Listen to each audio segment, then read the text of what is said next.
మనం సహజంగా రహదారులపై వెళ్తున్నప్పుడు, ఏదైనా ఊర్లు వెళ్తున్నప్పుడు మనకి మైలు రాళ్ళు కనిపిస్తూ ఉంటాయి. వాటి మీద నేషనల్ హైవే అని, ఎన్హెచ్ 65 అని, అలాగే 160 అని ఇట్లా డిఫరెంట్ డిఫరెంట్ నెంబర్లు కనబడతాయి. కింద అంతా కూడా వైట్ కలర్ లో, పైన వివిధ రకాల అయినటువంటి రంగుల్లో కనపడదు. అసలు ఈ వివిధ రకాల రంగుల్లో ఎందుకు వేస్తారు?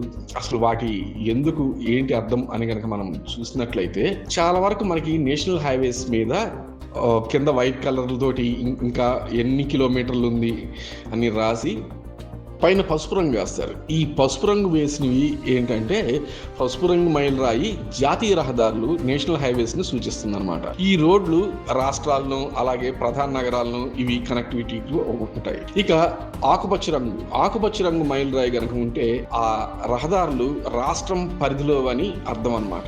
అవి జిల్లాలు అలాగే ముఖ్యమైన నగరాలని కలుపుతాయి. వీటి నిర్వహణ మొత్తం కూడా స్టేట్ గవర్నమెంట్ మాత్రమే చూసుకుంటుంది. అలా కాకుండా కొన్ని నలుపు రంగు రాళ్ళు ఉంటాయి. పైన నలుపు రంగు వేసి కింద తెలుపు రంగు ఉంటుంది. ఇవేంటంటే జిల్లాల మధ్య ఉన్న రోడ్లను సూచిస్తుంది. అంటే నగరాలు పట్టణాలను కలిపే రోడ్లు ఇవి. స్థానిక సంస్థలు అలా జిల్లా యంత్రాంగాలు వీటిని నిర్వహిస్తూ ఉంటాయి. ఇక అలా కాకుండా ఆరెంజ్ కలర్ లో కొన్ని మైలు రాళ్ళు ఉంటాయి. ఇవేంటంటే గ్రామాలు అలాగే పరిసర ప్రాంతాలకు వెళ్లే రోడ్లను సూచిస్తాయి. ఈ రోడ్లను గ్రామీణాభివృద్ధి పథకాల కింద నిర్మిస్తూ ఉంటుంటారు అనమాట.